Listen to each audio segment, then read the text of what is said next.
everyone! Today we're going to be making stir fry. So right now we still have to chop some of our ingredients. We're using a santoku knife tonight, which has the sheep's foot blade. You want to pinch the heel of this and wrap your fingers around the handle for proper knife handling.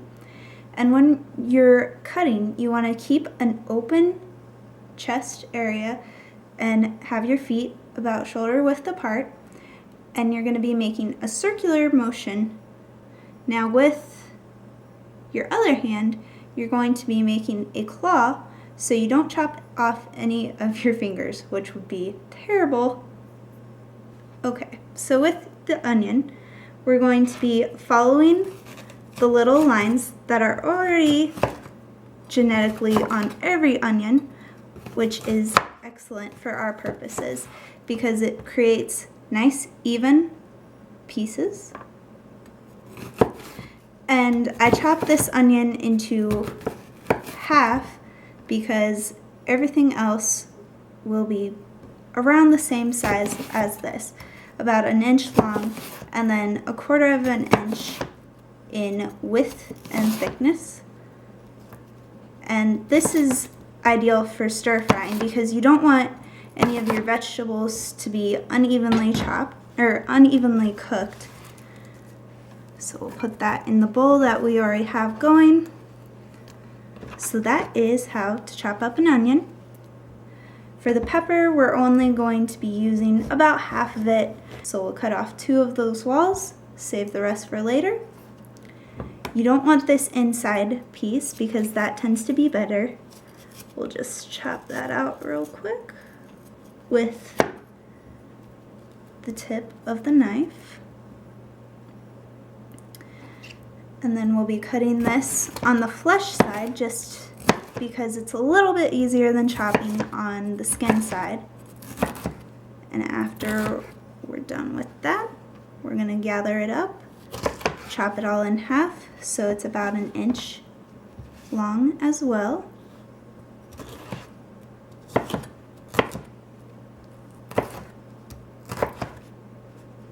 And then we'll go ahead, chop it all in half again.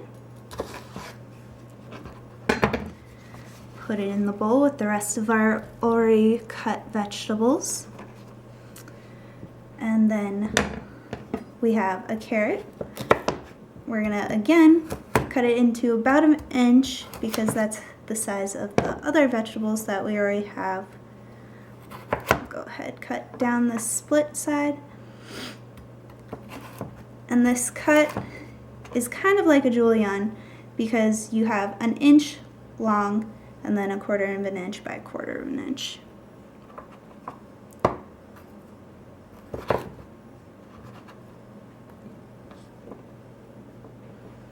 It's always helpful to find a nice flat edge on your carrot because they are round, so they roll around a lot. Makes it easier to cut.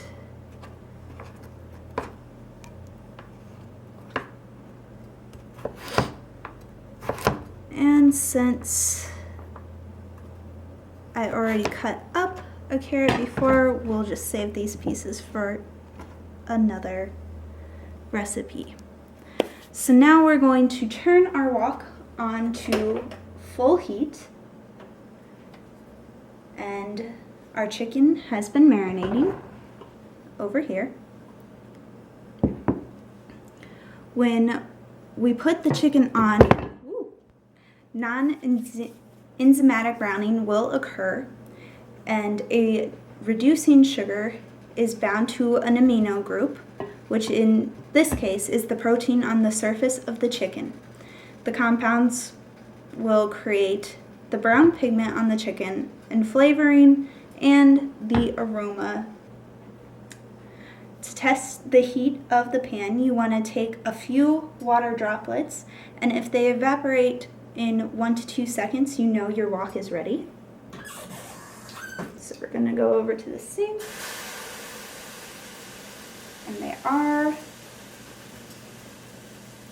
almost ready. You want the sides to be heated as well. the beauty of the wok is you can cook on all of the surface, not just the bottom of a pan like in a saucepan.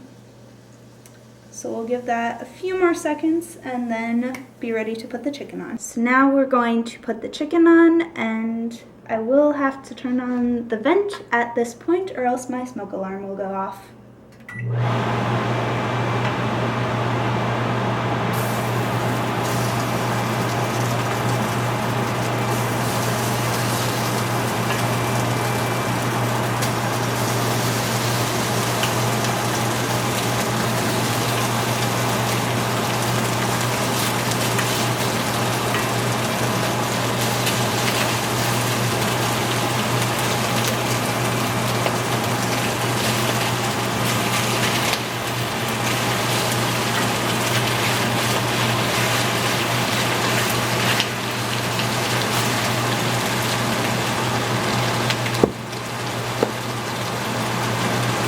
The chicken should be sitting on the wok for about a minute before you touch it. This will give it time to sear and brown on one side. And then after about a minute, we'll start to stir it constantly to get it to cook all the way.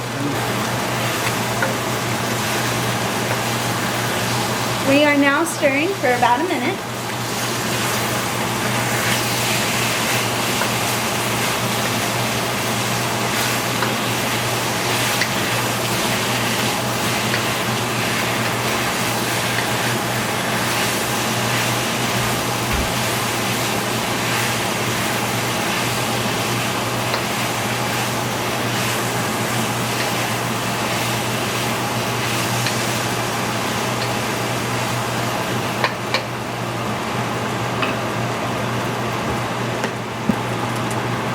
We are now adding the hard vegetables that were chopped up.